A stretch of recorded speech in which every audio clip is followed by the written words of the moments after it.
Muito boa noite, amigos. Que a paz de Jesus nos envolva e nos traga a felicidade de estar com Ele nesses dias em que vivemos momentos difíceis, né? Mas também de muito aprendizado.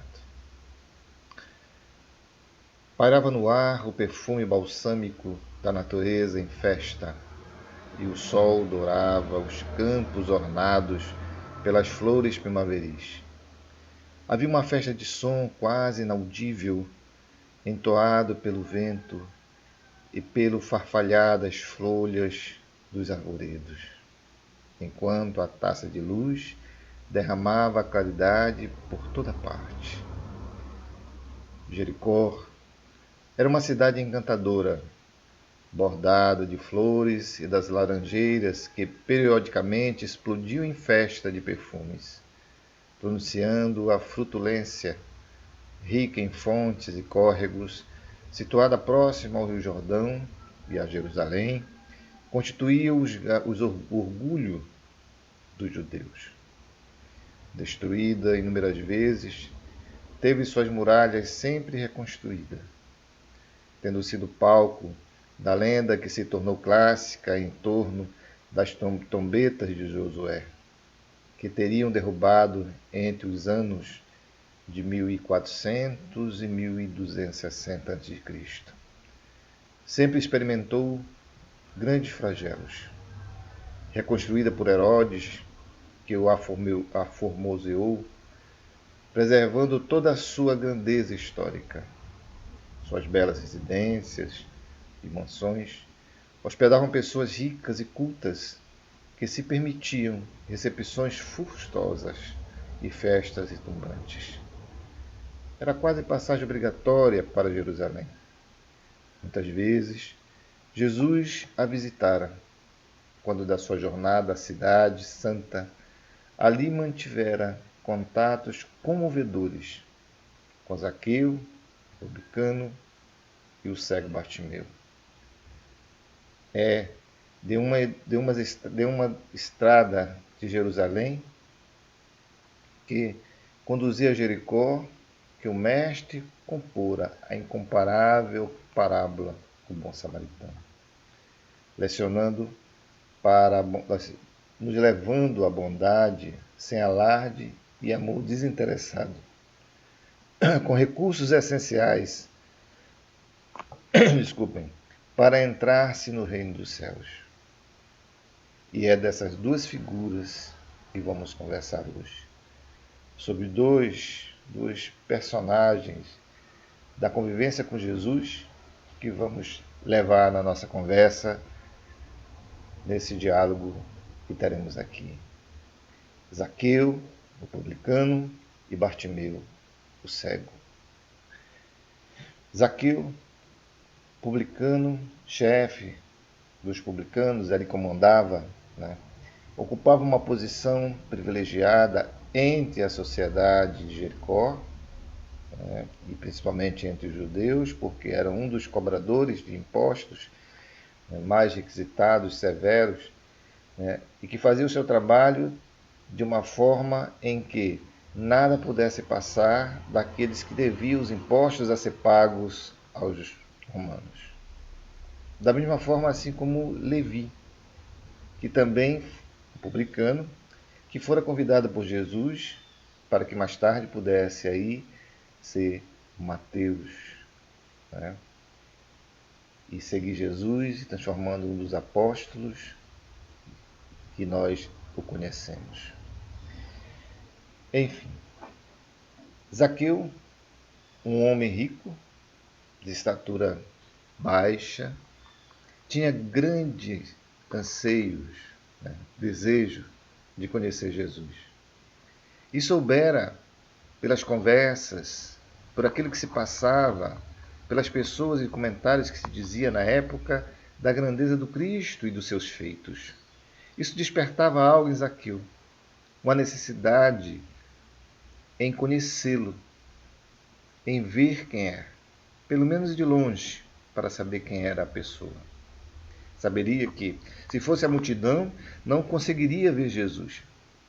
porque o povo o conhecia, e por o conhecer, ao se aproximar de onde estavam, com certeza seria agredido, expulso, seria uma pessoa que não estaria ali tratado de bom grado por todos. Sabendo disso, percebe, começa a estudar, começa a verificar em que lugar Jesus poderia passar. E soube que uma das entradas de Jericó, Jesus iria passar por ali. Mas que de repente começa a arquitetar, verificar onde poderia se posicionar para que o mestre pudesse ele o ver. Vai, vê uma figueira à beira da estrada, sobe e ali fica posto. Na figueira, esperando Jesus passar.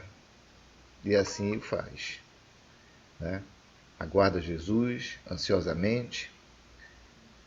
E em um determinado momento do dia, quando Jesus entra à cidade, ele observa e vê a sua felicidade era tamanha por ver a entrada de Jesus. E quando Jesus entra e passa pela estrada da entrada da cidade, olha para cima e diz assim: Zaqueu, desce daí, corre depressa, porque hoje ficarei em tua casa. Aquela alegria tamanha de Zaqueu ao ver Jesus chamá-lo pelo nome, ao sentir que Jesus o conhecia, isso o indaga: como é que ele me conhece? Sabe o meu nome. Mas isso, Zaqueu, no entanto, não se deixa envolver. Né? Pelo simples convite que Jesus o faz para que ele pudesse descer e que ele estaria com ele na casa, Zaqueu desce depressa, chega ao seu lar, prepara a ceia, prepara o local mais rápido possível com os seus empregados, com as pessoas que ali com a sua família, no qual Jesus é recepcionado.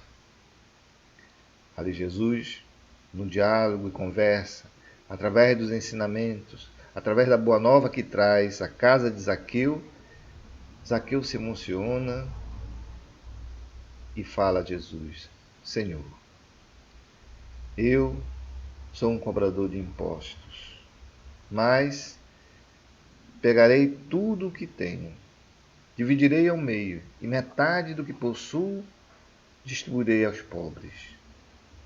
E aquelas pessoas que por algum motivo eu a enganei, eu tirei algo a mais, né? Mesmo muitas vezes sem perceber, pelos cálculos que fiz, eu a restituirei até 4 vezes. E isso, Jesus olha para Zaqueu, sorri e diz: a salvação entrou neste lar esta noite, porque este também é filho de Abraão. E a conversa e o diálogo fica ali. Mas o que acontece com Zaqueu após aquela saída, após Jesus de ter o contato com Jesus? Zaqueu, envolvido pela emoção, envolvido pelo momento, transforma a sua realidade. Zaqueu vai, faz o comprometido com Jesus, divide metade dos seus bens aos pobres, pega, restitui aquelas pessoas que se sentiram, né, enganadas por ele, e a restitui.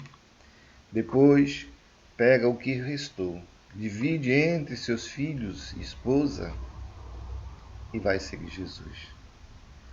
E vai ser mais um discípulo a estar junto com Cristo em toda a sua trajetória e caminhada enquanto encarnado.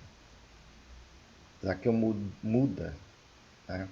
E aí a gente poderia dizer, Zaqueu teve o olhar da verdade. Né? Da verdade trazida pelo Cristo. E aí uma fala do Cristo que diz que ele é a verdade e que sempre trouxe nada mais do que a verdade para todos nós. Na mesma cidade, por uma passagem que Jesus voltar a estar ali, né? Ele, nessa caminhada e que o povo o acompanhava, vai ter um cego, de muito tempo sofrendo, ali, esmolando, conhecido como Bartimeu. Mas vejam, na época de Jesus, as pessoas eram conhecidas, muitas vezes, não pelo próprio nome. Usava-se os adjetivos ber e bar, na língua judaica, hebraica, para dizer filho de. Né? E aí Bartimeu significa filho de Bartimeu, filho de Timeu, desculpem, filho de Timeu. Né? Ou seja, ele levava o nome do pai. Ninguém o conhecia pelo seu próprio nome, mas sim pelo nome de Bartimeu, o filho de Timeu. E o filho de Timeu ali, quando houver a multidão aproximar e que se falava que era Jesus, começou a gritar: Jesus, filho de Davi, tem piedade de mim. E conforme a aproximação e a multidão mais vinha, né, ele gritava mais forte: Jesus, filho de Davi, tem piedade de mim. E o povo que ali se encontrava dizia a ele: cala-te, cala-te. E quanto mais as pessoas gritavam para que ele pudesse se calar, mais ele gritava para que Jesus pudesse ouvi-lo. Em um dado instante, na passagem, Jesus por ele, Jesus lhe diz, Jesus para, ouve o seu chamado, né, e diz: tragam-o até mim. E vejam a pergunta de Jesus a ele: o que queres que eu faça? Jesus faz esse questionamento a Bartimeu. E aí Bartimeu levanta e diz: que eu enxergue, que eu veja. E Jesus diz: que assim seja feito. Passando sobre as suas mãos os olhos de Bartimeu, Bartimeu começa, naquele instante, a enxergar. E a gente vai perceber que Bartimeu não segue a Jesus. Ele volta para o seu lar, para a sua família, mas ninguém sabe o que ocorreu, o que aconteceu. Se a luz vista por Bartimeu, né, fora para elucidar ou para torná-lo visível a verdade, seguindo a luz, a boa nova, a mensagem de Jesus, ou se o levou para o desengano, para as situações em que ele pudesse se comprometer ainda mais. Nós vamos ter esses dois questionamentos. Não se tem notícia de Bartimeu a partir daí. O que ocorreu com ele? E Bartimeu, por não ter seu nome, por não ter um nome específico, né, podemos comparar que Bartimeu poderia ser qualquer um de nós. Porque não tem um nome específico como Zaqueu. Zaqueu, o coletor de impostos, uma pessoa, um ser que estava ali. Bartimeu, o filho de Timeu. Bartimeu tinha tantos filhos. E aquele jovem cego poderia ser mais um a estar ali. Esses dois momentos, se formos observar, é tão maravilhoso e grandioso para que nós possamos tecer, né, algumas análises da nossa própria existência. Diante daquilo que vivemos, diante da situação em qual nos encontramos agora. Fomos convidados a nos recolher, a estar no lar. Alguns de nós achou isso muito difícil, complicado, talvez uma injustiça de Deus fazer com que eu deixe de sair. Mas muitos de nós aproveitou esse tempo, está aproveitando para se conhecer, para fazer uma análise íntima de quem sou, em busca dessa verdade que tanto almejamos. Verdade que vai em busca de esclarecimento. E aí, o estudo, a análise, a prática começa a se edificar. Mas outros não. Outros de nós continuamos tão cegos quanto Bartimeu. Sem nome, sem conseguir ver a verdade, sem conseguir enxergar a verdade, permanecemos presos nas nossas próprias deficiências, nas nossas próprias dificuldades. Jesus diz: conhecereis a verdade e a verdade vos libertará. E a verdade que Jesus nos apresenta é uma verdade de libertação, de renovação, de crescimento moral, que todos nós estamos aqui para aprender. Todos nós que estamos encarnados nesse planeta não viemos a passeio. Não viemos aqui de férias. Viemos aqui para crescer, para transformar-nos em pessoas melhores, em seres melhores e espíritos melhores por um processo de evolução. Aquilo que ocorreu com Zaqueu deve acontecer com todos nós, mas não algo pontual, mas todos os dias. Todos os dias. Um processo de renovar, porque a pergunta do Cristo para nós continua sendo a mesma. O que queres que eu faça? E nós, diante de todas as nossas dificuldades, diante de tudo aquilo que vivenciamos a cada dia, podemos dizer a Ele: Senhor, que eu possa ver a verdade. Mas que verdade é essa que tanto queremos ver?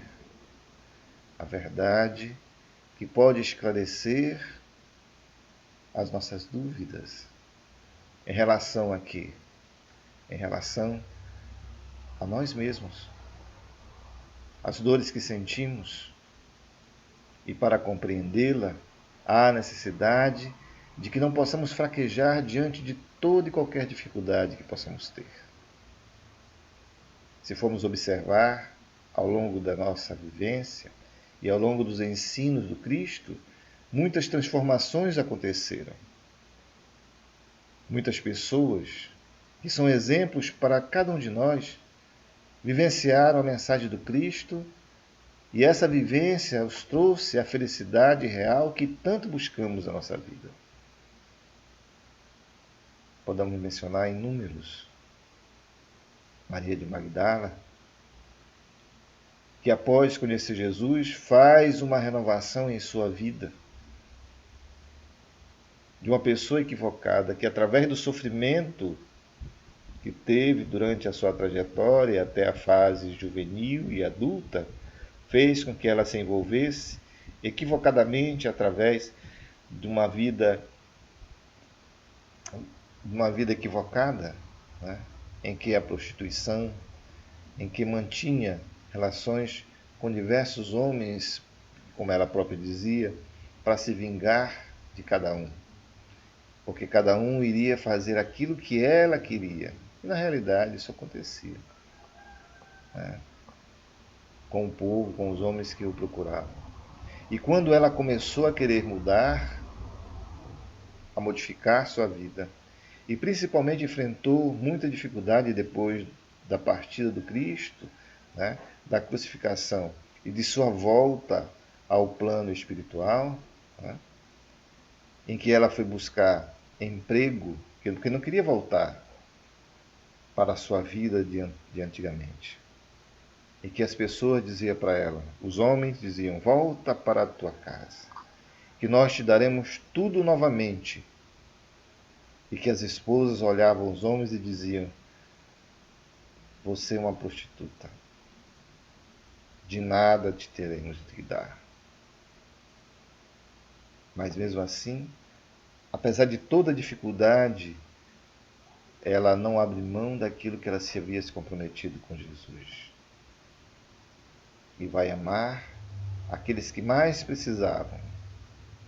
E ela vê nos leprosos, hoje para nós, os ancenianos, a oportunidade de exercer o amor, a caridade, a fraternidade e o alto perdão que ela aprendeu com Cristo.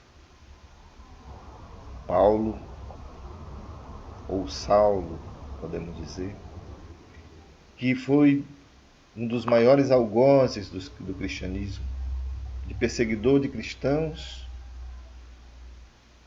ao maior divulgador do cristianismo. Conheceram Jesus em um momento na estrada de Damasco. E que depois de ler o Evangelho do Cristo, os manuscritos, ele se empolga. Ele vê ali a oportunidade de renovação. Ele vê ali, naqueles escritos de Levi, a oportunidade de renovação. Vai para o deserto e lá encontra duas pessoas que irão ajudá-lo ainda mais. Átila e Prisca, dois cristãos que eram pessoas que também seriam perseguidas, fugiram de Jerusalém por conta da perseguição de Paulo. Eles não o reconhecem, mas Paulo o reconhece. E com eles convive durante algum tempo. É uma relação tão estreita de amorosidades, né, de amizade, em que, em um determinado instante, Paulo vai até eles e pede perdão. E ali começa o processo maior de transformação. E Paulo, ao pedir perdão, já se preparando para receber tudo aquilo que ele acreditava que eles poderiam dar de revolta, de mágoa, de agressão, dos dois recebe carinho. Nós vamos ter também, nessa trajetória, outros exemplos mais próximos a nós, no século passado.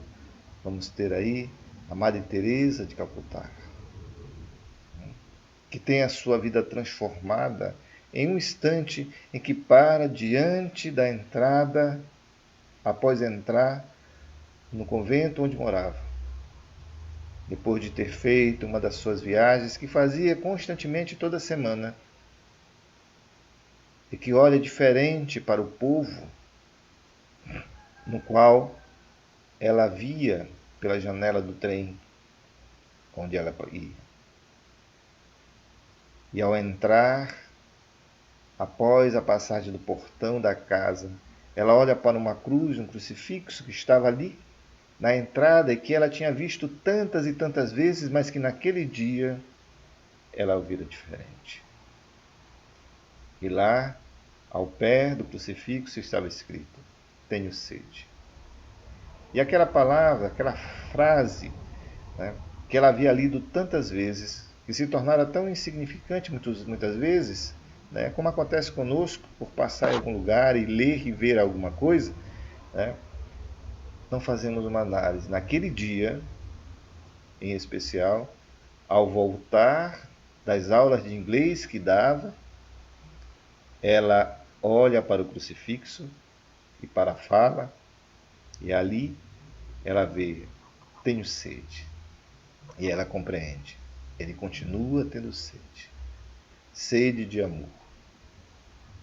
E ela faz uma análise íntima muito profunda e diz que dar aulas de inglês e se manter enclausurada era nada diante da necessidade que se poderia fazer para os irmãos em nome dele, em nome de Jesus. Ela sai do convento, pede para sair da ordem, mas não de abrir mão daquilo que ela fez como juramento: castidade, humildade e pobreza. E funda uma nova ordem. E ali vai nascer, naquele instante, a Madre Teresa de Calcutá. A irmã Dulce, de jovem, alegre, do interior da Bahia, que sai com uma missão. Ela já entendia, desde jovem, que tinha algo que poderia trazer um significado maior a ela. Menina alegre, né? Que brincava com os irmãos, jogava bola. A gente pode dizer assim, mas como uma pessoa tão frágil, ela jogava bola. Ela gostava de jogar bola com seus familiares, com seus irmãos principalmente. Né? E vai para o convento. E ali se transforma um dos maiores símbolos de bondade que a Bahia tem. Chico Xavier. Daquele garoto, né, pequeno, franzino, que tem toda uma trajetória para não ser o que foi e representar para todos nós o amor e a bondade, porque o sofrimento poderia levá-lo à revolta, à mágoa, mas o leva ao perdão, à compreensão. Tamanha que chega a agradecer a madrinha por tudo aquilo que passou com ela. E aí vamos ter a transformação do homem de bem ou do homem amor, que é Chico Xavier, que nos representa essa questão. Podemos ver também outros e outros, enumerar tantos, mas e nós? Em que momento essa verdade vai trazer ao nosso ser, a nossas mentes e corações, esse despertar para esse olhar do Cristo, que nos convida, mesmo diante e principalmente agora, no momento em que passamos, a nos renovar, a agir de uma outra forma, a transformar a nossa realidade em uma realidade muito melhor do que aquela que achávamos que tinha. Alguns de nós ficou presos, congelados, sem saber o que fazer diante da situação que ocorreu no início de 2020 e que perdura até hoje e que ainda continua né, sem saber o que fazer. E aí podemos solicitar a todos que possam ver no Cristo a saída, nos seus ensinamentos, no Evangelho, na mensagem que deixou tão significativa e transformadora para todos aqueles que às vezes admiramos. Né? Admiramos. E aí eu afirmo a todos: precisamos deixar de olhar o Cristo como um símbolo e precisamos segui-lo na prática. Deixar de olhar o Cristo que nasceu na manjedoura, um símbolo belo de humildade que ele trouxe para que nós pudéssemos aprender. Deixar de olhar o Cristo que fez aquilo que muitos de nós vê como milagre e que foram fenômenos realizados, né, por ele com a permissão do Pai. Devemos deixar de olhar o Cristo como aquele que sofreu, foi crucificado por amor a nós, como tantos de nós falamos, né? Morreu por amor a nós. Que dedicamos um dia durante o ano para este momento, que não tem nem data certa, que pode ser em qualquer data, entre os meses de março e abril. Mas devemos olhar os ensinamentos que ele deixou, estudá-los e aplicá-los na nossa vida. Essa será a maior descoberta para a mensagem de Jesus e a mudança real do nosso ser. A transformação que vemos que Zaqueu sofreu, quando teve contato com Cristo, aconteceu com Paulo, que nunca viu Jesus presencialmente, não conviveu com ele. E pode acontecer com todos nós. Trabalhar a nossa fé, alimentando-a a cada dia, fortalecendo-a através do Evangelho, através da nossa prática enquanto seres em uma sociedade, confiando na mensagem, e principalmente confiando no Pai, que nunca nos abandona. É evidente que Deus, nosso Pai, de sabedoria infinita, compreende e entende que nós, enquanto filhos ainda pequenos, cheios de dificuldades, solicitamos a Ele muitas vezes aquilo que não precisamos, mas aquilo que pode satisfazer o nosso ego, o nosso orgulho. E compreendendo isso, o que Ele nos diz? O que Ele nos faz? Manda aquilo que realmente necessitamos para crescer. Esse é o amor grandioso. Esse é o amor que Deus traz a cada um de nós.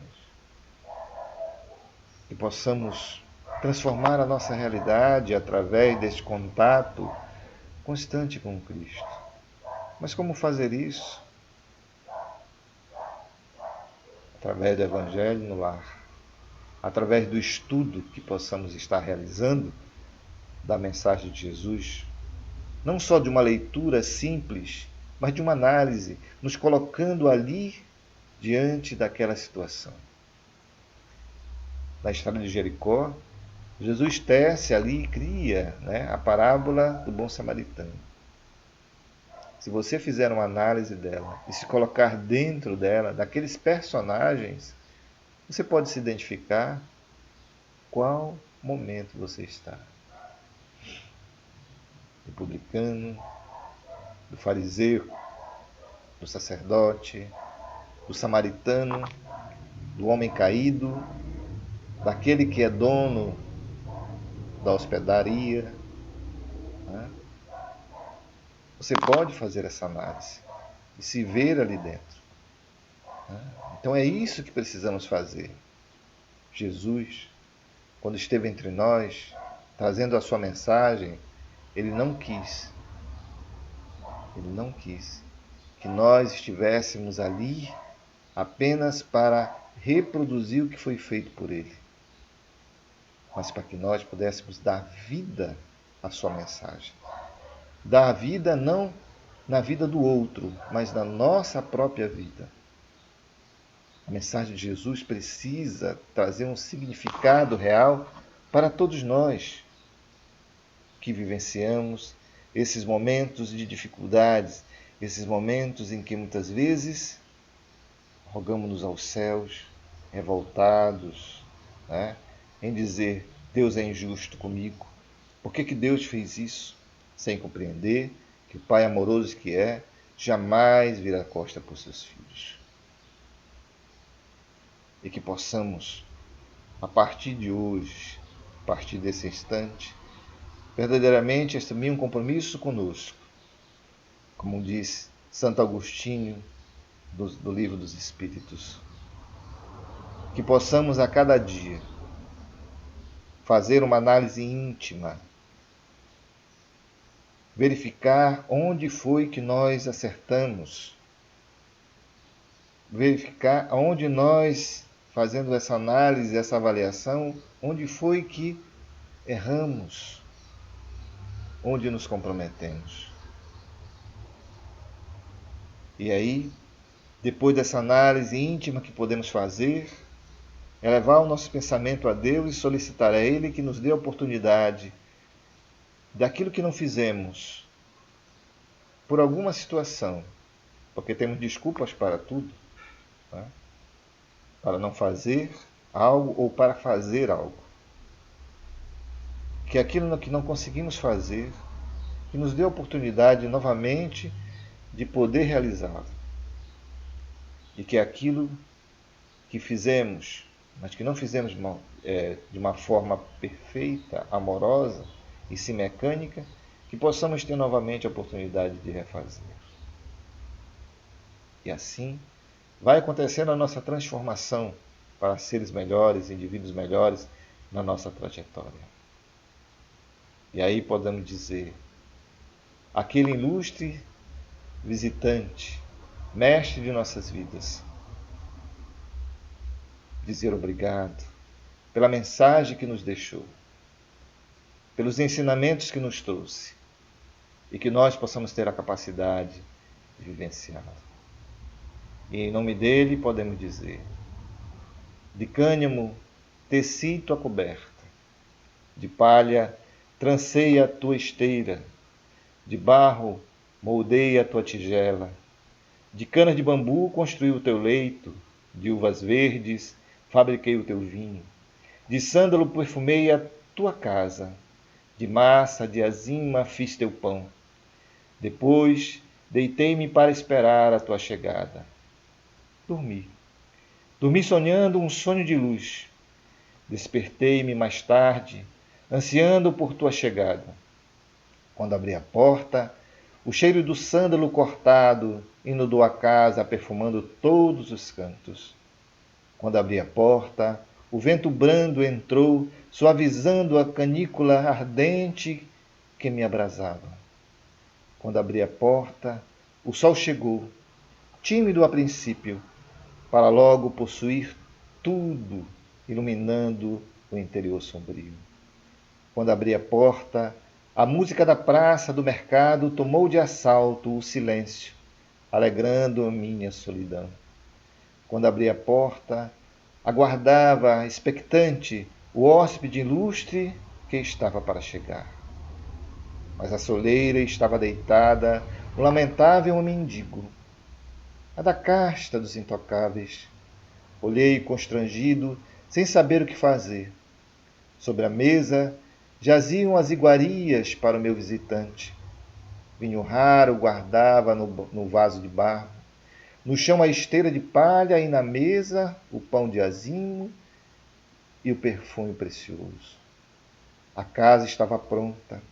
Aflito, desolado, temi usá-los com o triste miserável.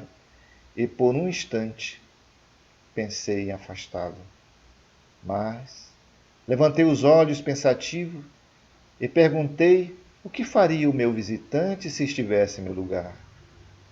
A luz do sol bateu em mim, o vento fresco clareou as ideias perturbadas e a alegria da música trouxe-me a lembrança dos ensinamentos dele. Envergonhado, abaixei-me, tomando os braços o pobre lazarento, levei-o com amor para a intimidade do meu lar. Banhei-o, vesti-o, com o pão e o vinho alimentei-o, ofereci-lhe o leito, com a esteira o confortei. Depois, ainda pensando no compassivo visitante de minha casa, perfumei-o com a preciosa fragrância. E desejei fazer mais. Estimei abraçá-lo, em nome do meu mestre amado. E assim o fiz. E ao fazê-lo, passou-se notável transformação. De face esquálida do mendigo, 2 lágrimas rolaram e meus olhos brilharam. Com a doçura dos imortais, suas mãos, antes ásperas e encardidas, tornaram-se 2 taças do mais límpido cristal. Seus trajes sujos mudaram-se em uma túnica de alvura ímpar. Atônito, duvidando dos meus olhos, reconheci no mendigo o meu Senhor. Olhou-me misericordioso e sorriu. Compreendi a lição, sem palavras do mestre dos mestres. Curvei a cabeça e nunca mais, nem mesmo em pensamento, rejeitei os que se abrigam em minha porta. Faço por eles o que faria pelo meu Senhor, e ao fazê-lo, recordo a sua face serena do suave, meigo amigo, o visitante permanente de minha casa. Muito obrigado, fica com Deus. Olá, tudo bem? Você gostou da nossa palestra? Algum ponto que lhe chamou a atenção? Comente aqui embaixo, queremos lhe ouvir.